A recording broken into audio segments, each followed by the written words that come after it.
Magandang araw po sa lahat ng mga nanunood at nakasubaybay sa aking channel.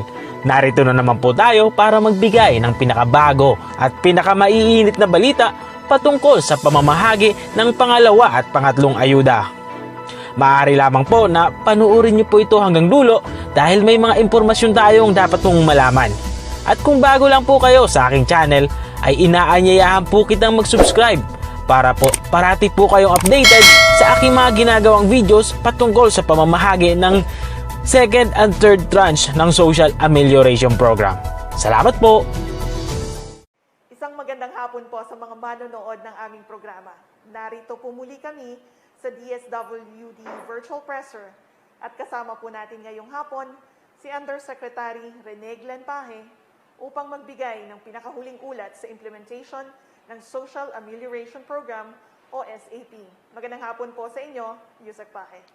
Magandang hapon, Director Irene. Magandang hapon din sa lahat ng ating mga kababayan. Ngayon naman po, dumako tayo sa pagbibigay ng kasagutan sa ilan po sa mga katanungan na ating pong natanggap. Ano ang susunod na target para matapos ang pamamahagi ng SAP?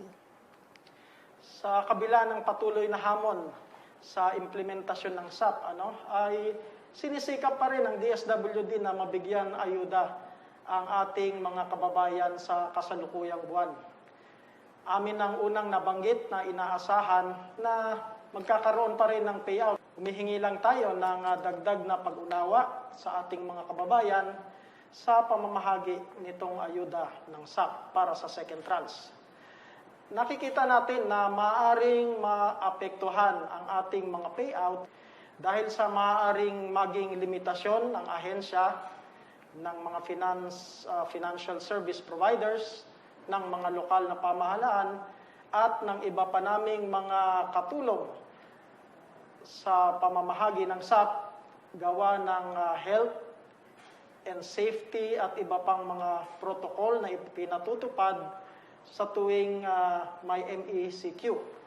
Kung kaya't patuloy po ang koordinasyon ng ating mga FSPs sa ating mga LGUs para maisagawa ng maayos ang ating payouts. Muli, maraming salamat, Yusek Paje, sa inyong paliwanag. Susunod po na katanungan, papaano naman po ang payouts natin sa mga MECQ areas? Ipagpapatuloy po natin na tuloy-tuloy po ang pagtatrabaho ng DSWD kasama ng ating mga partners tulad ng mga financial service providers, ang Hukbong Sandatahan ng Pilipinas at ang ating mga kapulisan. At patuloy na ipinatutupad ang payout sa mga MECQ areas habang sumusunod po sa mga health and safety protocols na naitalaga. Sa kabila ng mga panuntunang ipinatutupad dahil sa deklarasyon ng MECQ, nakikita natin na maaaring may epekto ito sa payouts ng second tranche at sa mga waitlisted families.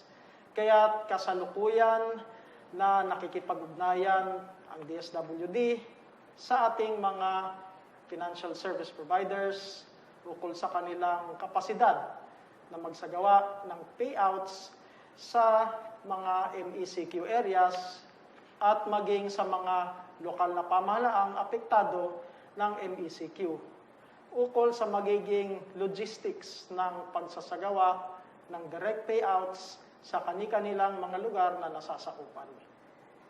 Susunod po na katanungan, Yusek, related rin po sa nakaraang tanong, may inaasahan po ba ang publiko na ayuda mula sa DSWD? Ang DSWD ay nakahanda para magbigay ng karagdagang resource augmentation sa ating mga lokal na pamahalaan at sa pamamagitan ng provisions ng food and non-food items ay papamahagi natin o ibibigay natin sa kanila, dadagdagan natin ang kanilang mga provision upang maipamahagi naman nila sa kanilang mga nasasakupan.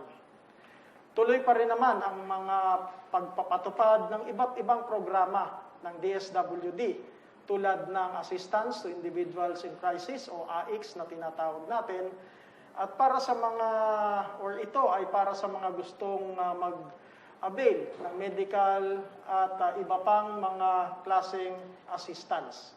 Gayon din, tuloy-tuloy ang pagpapatupad ng ating social pension para naman sa ating mga senior citizens. Maraming salamat, Yusek Pahe. Kasama din po natin sa hapon na ito ang Regional Director ng Field Office, National Capital Region, Director Vicente Tomas, upang ibahagi din niya sa atin kung ano po ang kasalukuyang ginagawa ng ating Field Office para sa mga beneficiaries and clients natin, lalo na po at apektado ang rehiyon sa pagpapatupad muli ng MECQ. Magandang hapon po, RD Vic. Maaari po ba naming malaman kung ano ang mga pinakahuling ulat sa mga gawain ng DSWD Field Office NCR? Magandang hapon din po, Director Irene, sa ating Yusek Pahe, at sa mga ating pong mga kababayan, lalo na po ang mga nandito sa National Capital Region. Magandang hapon po sa ating pong lahat. Patungkol po sa status ng SAP sa NCR, ito ay tuloy-tuloy pa rin po. Ang nangyari po, maibahagi ko lang po, ay nagkaroon po tayo ng koordinasyon with the LGUs at ito po yung pagbibigay ng quarantine pass and provision of transportation assistance para po sa lahat ng mga benepisyaryo, papunta po sa mga payout centers.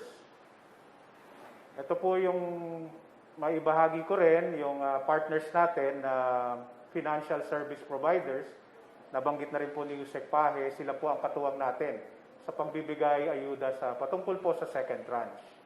Ang NCR sa pagbibigay o pag-iimplementa ng Social Amelioration Program patungkol sa second tranche. Sa status naman po ng family food packs, maibahagi ko po na dito po sa National Capital Region, may mga itinalaga po tayong satellite repacking facilities sa mga iba't ibang local government units. Sa kasalukuyan po, nasa halos 8 na po sila na nagkaroon ng satellite repacking food hubs para po sa relief.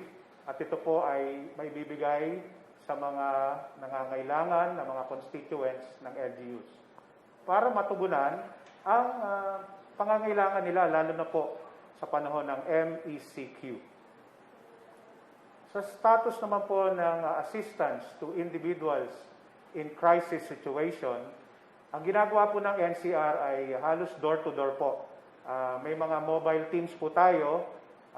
Sila po ay pumupunta, katuwang ang ating mga kasama sa local government units, at inahatid po yung ayuda dito po sa mga lugar na nagkakaroon po ng pangangailangan ng ating mga kababayan.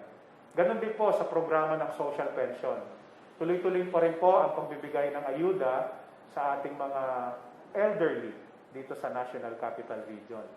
Sa ngayon po, meron po tayong another program na iginagawa sa NCR. Ito po yung Cash for Work.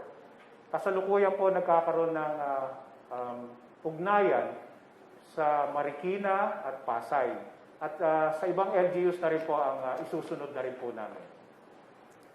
Maraming salamat po, RD Vic, sa inyo pong update at napakahalaga ng inyong ibinahagi na sa National Capital Region, halos lahat ng ating mga beneficiaries under the Social Amelioration Program ay atin na pong napagsilbihan. Muli, maraming salamat, RD Vic, sa napaka-komprehensibong ulat. Balikan lang po natin ang huling katanungan para kay Yusek Pahe. Yusek, paano po ba mababawi ng DSWD ang halaga ng ayuda mula sa mga duplicates at di-kwalipikadong mga benepisyaryo kung ito po ay nagastos na ng mga nakatanggap? Ang mga halaga na naibigay sa ineligible o yung mga hindi kwalipikado,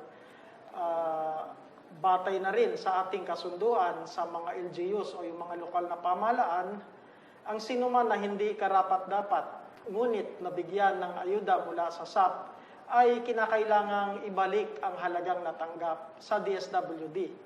Ayon sa Republic Act number 11469 o ang Bayanihan to Heal as One Act, ang emergency cash subsidy sa ilalim ng SAP ay inilaan lamang para sa mga pamilya mula sa informal na sektor na may mababang kinikita at lubos na naapektuhan ng ECQ. Ang mga opisyal ng LGU na namahagi ng ayuda sa mga hindi karapat-dapat na benepisyaryo ay sasailalim sa masusing investigasyon. At kung mapatunayan na mayroon silang pananagutan, kailangan nilang ibalik ang halaga ng ayuda sa kanilang ipinamahagi. At sila ay maaaring patawan ng karapatang administrative o civil na liability o parusa. Samantala naman, sa mga kaso ng duplication ng assistance sa mga lugar na kwalipikadong nakatanggap ng ikalawang yugto ng SAP, ang pamilya na nakatanggap ng dobleng ayuda ay madi-disqualify na sa pagtanggap ng subsidy para sa susunod na tranche. At para naman sa mga nakatanggap ng higit na isang tulong o ayuda mula sa iba't ibang ahensya ng gobyerno o ng pamahalaan na nagpapatupad ng SAP, ay hindi na kasama sa pangalawang tranche at kailangan nilang ibalik ang dobleng tulong na sa kanilang lokal na pamahalaan. Maaari silang humingi ng acknowledgement receipt bilang patunay na kanilang ibinalik ang subsidiya na natanggap. Ang mga concerned agencies ay magbibigay ng demand letter sa mga benepisyaryo na tumanggap ng duplicate o ng doubling assistance. Ito ay nabanggit na rin natin noong nagsagawa tayo ng virtual presser. Sa mga benepisyaryo naman ng 4Ps na tumanggap ng doubling ayuda, ay magkakaroon ng adjustment ang kanilang cash grants mula sa regular financial assistance na kanilang natatanggap mula sa programa. Maraming salamat po, Yusek, sa inyo pong kasagutan. Maraming salamat din po at sinamahan niyo kami sa hapon na ito upang maipaliwanag ang mga kasagutan sa mga katanungan na inyo pong ipinarating. Ito po nagtatapos ang ating virtual presser sa hapon na ito. Muli, maraming salamat kay Undersecretary Rene Glanpaje at gayon din po kay Regional Director Vic Tomas at sinamahan niyo po kami sa hapon na ito upang ipaliwanag sa publiko ang updates o ibahagi ang updates ng implementasyon ng SAP. Maraming salamat din po sa PCOO, RTVM, PTV4 at Philippine Broadcasting Service para po sa pagsasahimpapawid ng aming programa ngayong araw. Ako po si Irene Dumlao. Bago po tayo tuluyang magtapos, hinihikayat po namin ang publiko na kung mayroon kayong katanungan, hinaing o reklamo, maaari kayong tumawag sa aming mga bagong hotline numbers sa mga numerong 893-181-01-07, Local 555. Ulitin ko po, 893-181-01-07, Local 555. Ito na po ang pangunahing hotline number ng DSWD. Muli, maraming salamat at magandang hapon sa ating lahat.